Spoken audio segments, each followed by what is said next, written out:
And the Oyo State Governor Abiola Jimobi has appealed to striking teaching and non-teaching staff of LAUTECH, Akintola University of Technology, LAUTECH, Ogbomosho, to end their strike. The governor made the appeal on Monday at the inauguration of the Oyo State Education Trust Fund, that's the ETF, held at the governor's office in Ibadan.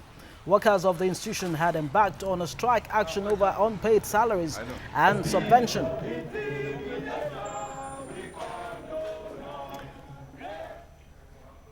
All right, with us in the studio right now to discuss this issue and is the co-initiator of hashtag Fund LAUTECH initiator, Ropo Egbeleke. It's good to have you on the News Hour. Yeah, good afternoon. Thanks for joining us. Now, the governor, Abiola Jimobi, has come up with this education trust fund and governing council is about to be set up.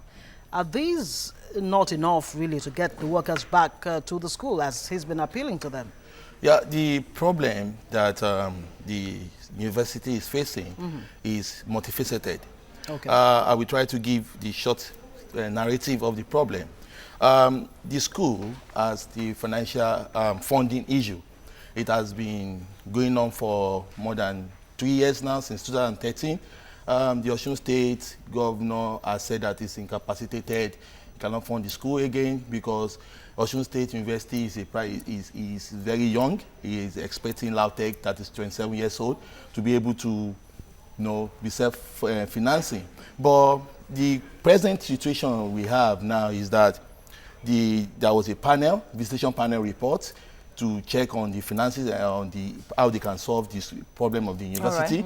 And one of the recommendations of the panel, of the visitation panel report, was that there should be forensic auditing of the university management, finances. So fast forward to what we have at hand. What we have at hand now is that the government wanted to conduct forensic auditing to find a lasting solution to it, but you cannot audit a school that is closed.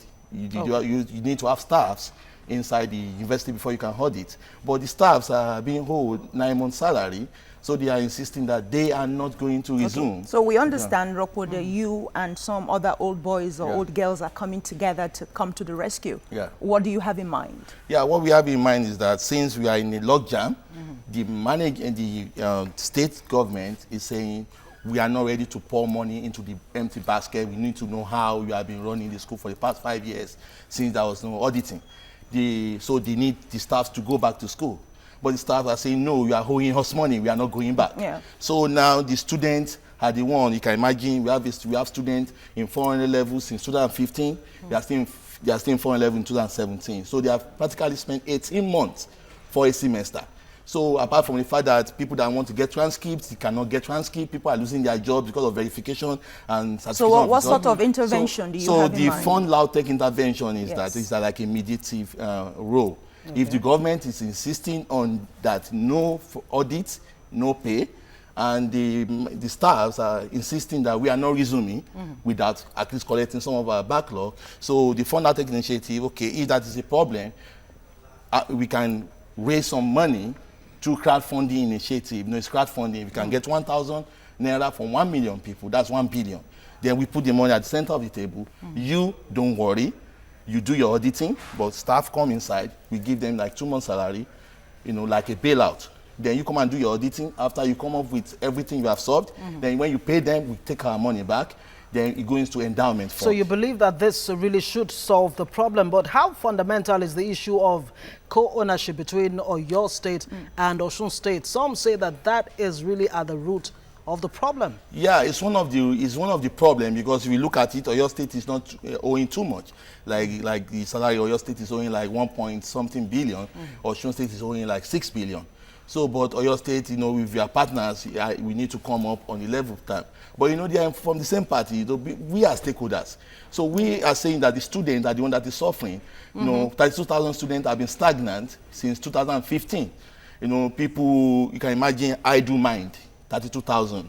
you can know educated ones, you know what that can do to the society. You did mention that the Osun State governor said that it was high time for LAUTECH to fund itself. Was it wrong, really? Was that statement out of place after so many years talking about the financing of our universities in Nigeria? Is it a time for those institutions to fund themselves? Yeah, well, if you want to look at it from the left perspective, education is a public goods.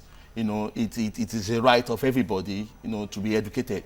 But we are not even saying that they are not going, if they want to increase the internal generated revenue of the university, at least the students have to finish what they are doing presently before even we want to introduce fee, want to do anything. So how do you think that will come about for the students to make up for lost time? Of course, there was an 8-month strike before this present strike that started in June. Yeah. What is the way forward? What is that sustainable way forward apart from the crowdfunding that you're planning? Yeah, the crowdfunding is the short term. Before we can have a discussion or conversation of how the school is going to be stabilized on a long way, you need to first of all get the student back to campus, and that is what we are trying to do presently. We want to get the student back on campus first, then we have the conversation around the long term and the medium term analysis. There was a white paper. They spent like 3 months or 4 months visitation panel. Yes. So there are a lot of recommendations inside that paper. So that is what we are trying to do. Would some of the recommendations then be part of the recommendations that your state really should own the school, and that really would put paid to the crisis going on there? Yeah, different stakeholders like parents. Yes. They make visits to the former President Obasanjo some few weeks ago. We have been to Ooni of Ife. We have been, doing some legwork, political lobby. Apart from this fund LAUTECH thing, because we know it's a short term. Because after they resume, then what next? So what we believe that one step after the other. So if we get the student back on campus first, all right, then we do all those other networking, lobby, opinion. Then we sit down with professionals to analyze how the school can be self-funding. But the school cannot be self-funding when they are still... Very laudable initiative there, Ropo Egbeleke. We must thank you for your time and your contributions on TVC News Hour today. Yeah, thank you. Many thanks.